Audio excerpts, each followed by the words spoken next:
Hey guys, welcome to HR with Sanchita. So today I would be discussing basics of international HRM, which every UGC net aspirant or every aspirant who is giving some exam related to the HRM should know. Okay, so yes, like, share, and subscribe to my channel and follow my Telegram page HR with Sanchita, in which I keep on updating the content that I provide. Okay, so you can just type this name HR with Sanchita on Telegram and you can subscribe to my channel. Now, moving on to my concepts of the international HRM.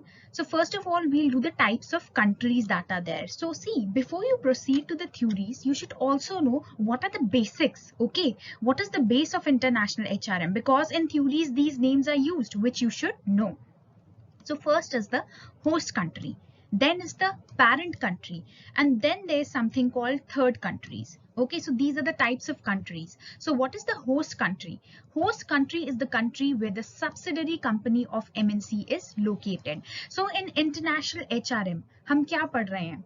एक company India की, ठीक है, for example एक company India की है, उसने America में अपना बिजनेस सेट कर दिया, तो जो इंडिया वाली कंट्री होगी, that would be parent country. Okay, so parent country is the country where the headquarters of the MNC are located. तो इंडिया की कंपनी है, उसने अमेरिका में बिजनेस सेटअप किया, तो दैट मीन्स पेरेंट इंडिया होगा ना.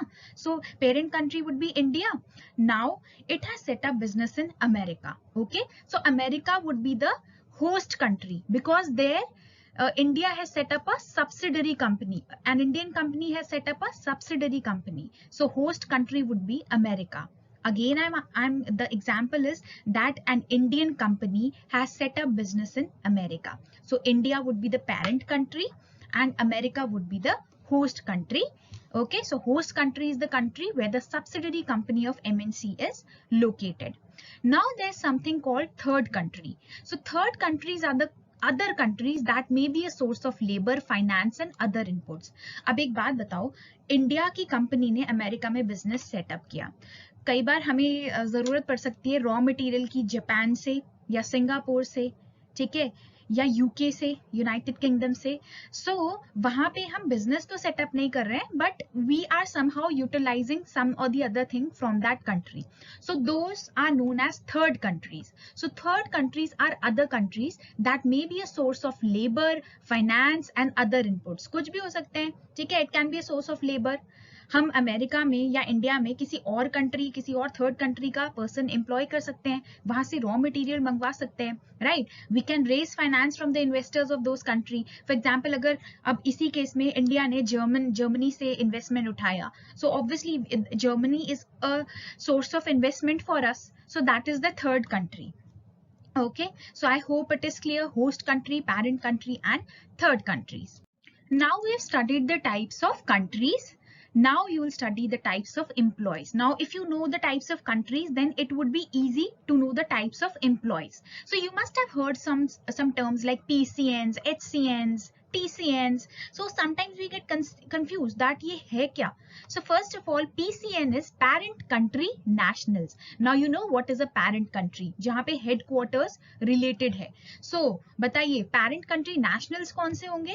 So obviously the employees belonging to the country where the company has its headquarters. So in our examples of India and America, एक Indian company ने America में business setup किया, तो जो India के लोग होंगे, that means जहाँ पे हेडक्वार्टर्स हैं हमारे कंपनी के, so Indian people would be the parent country nationals. Okay, so what are the advantages of parent country nationals? They are familiar with goals, objectives and policies, okay, of the headquarters. So obviously जो India के practices हैं, हमारे company के objectives हैं, उन्हें ज़्यादा अच्छे से पता होंगे. He can effectively communicate and maintain liaison with home office personnel. So obviously the communication is also easy and smooth. He can exercise control over the subsidiaries operations. ठीक है.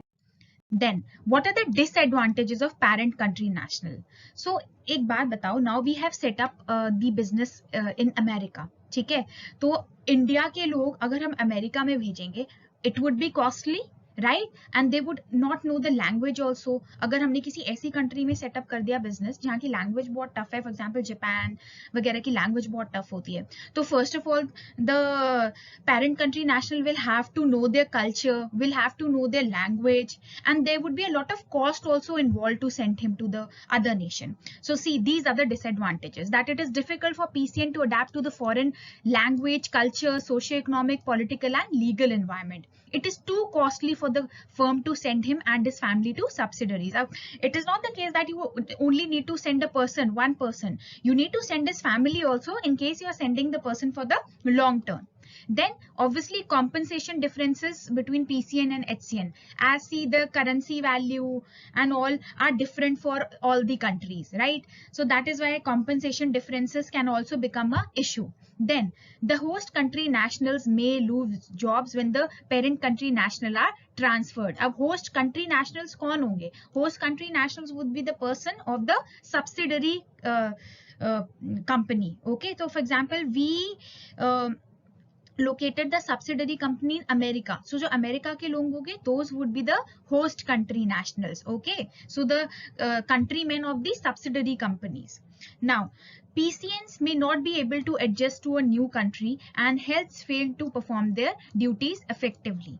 अब एक ऐसा भी हो सकता है कि पेरेंट कंट्री नेशनल्स ना एडजस्ट कर पाए होस्ट कंट्री में. For example, some of the people I have seen in my circle also, those who went to America and they came back in 6 to 7 months because they were not able to cope up with the culture. Okay, or they went to any other country but they were not able to cope up with the culture.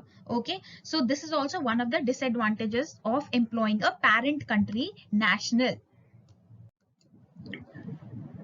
Now comes the host country national. Okay, so host country nationals, now you know what is the host country, where the subsidiary of the company is located. So host country nationals belong to the country where the subsidiary is located. Okay, so it is also called HCN. So parent country national were known as PCN. Now host country nationals are known as HCNs. So what are the advantages of HCNs?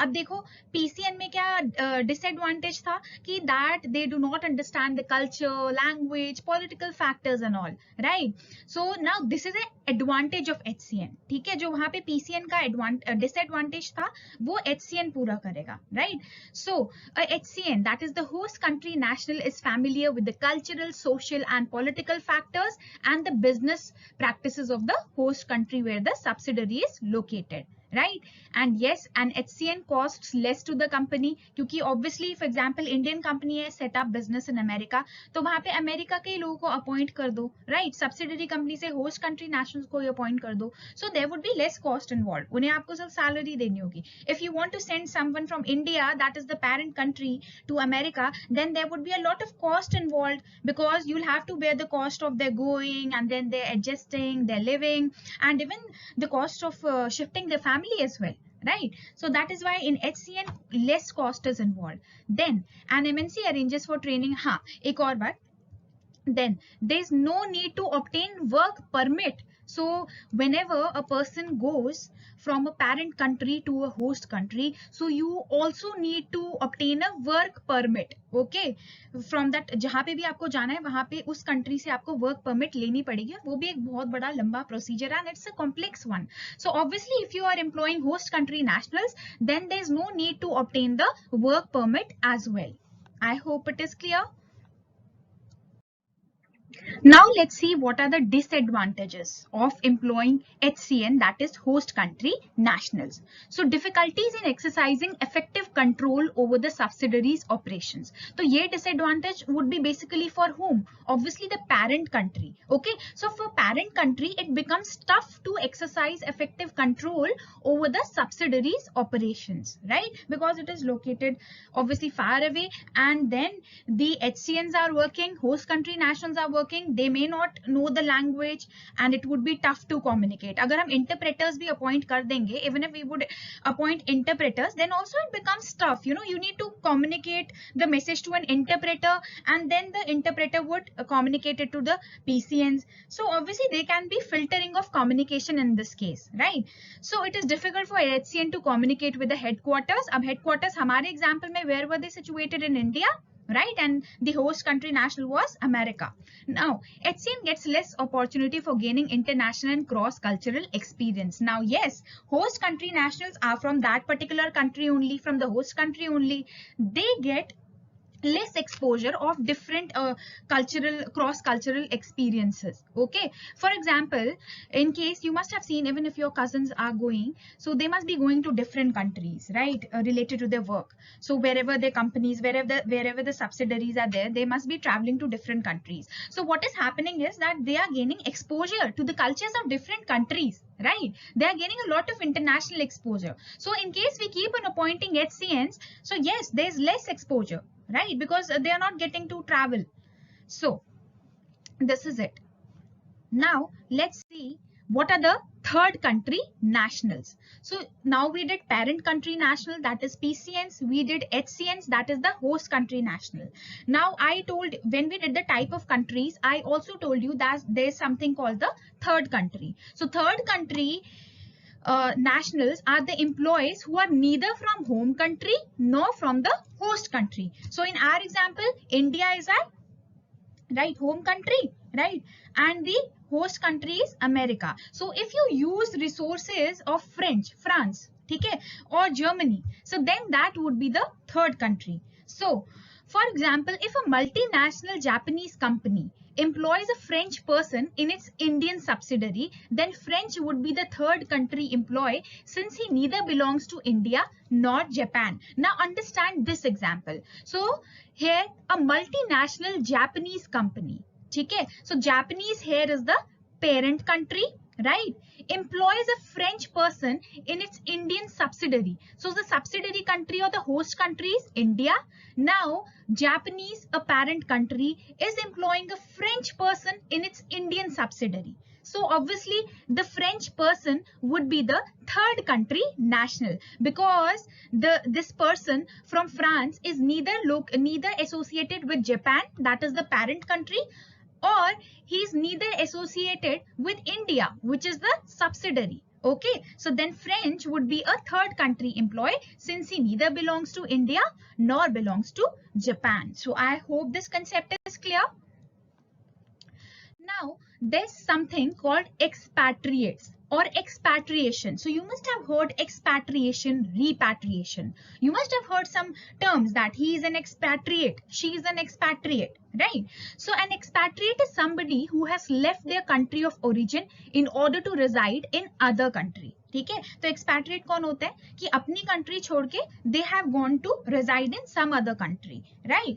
So the term expatriate from the point of view of IHRM, that is international HRM, is the one who is working and residing in a foreign country during his or her tenure of foreign employment. Now you must have heard, some of your friends must have gone for like 1 year, 2 year, even forever, right, related to their work. Their company must have shifted them to the other country. ठीक है, कई होते हैं कि they go for 2-3 years and they come, they go for 6 months, they come back, and some of them they just reside there and they renounce the citizenship of our country and they become the citizens of that particular country where they have gone. So that is expatriation. Okay, so they may live temporarily, so expatriates may live temporarily overseas or completely renounce their citizenship for one country in favor of another. So this expatriation can be permanent also and it can be temporary also. They may go for a long period of time or forever, or they may go for a short term and come back to their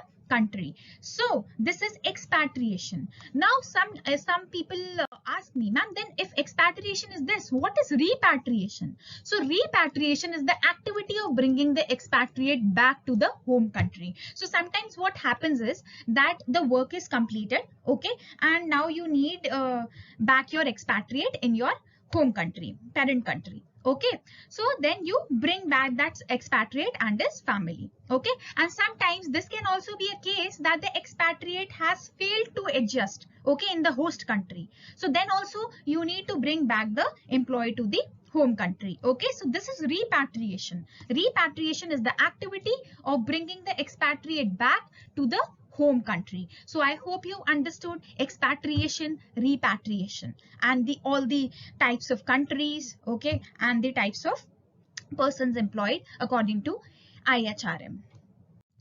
Yes, so just like, share and subscribe to my channel and follow my Telegram page, that is HR with Sanchita. So in it, I keep on updating all the links to my different videos. Okay, so yes, and don't forget to subscribe it, as I'll keep on adding videos that are beneficial for you.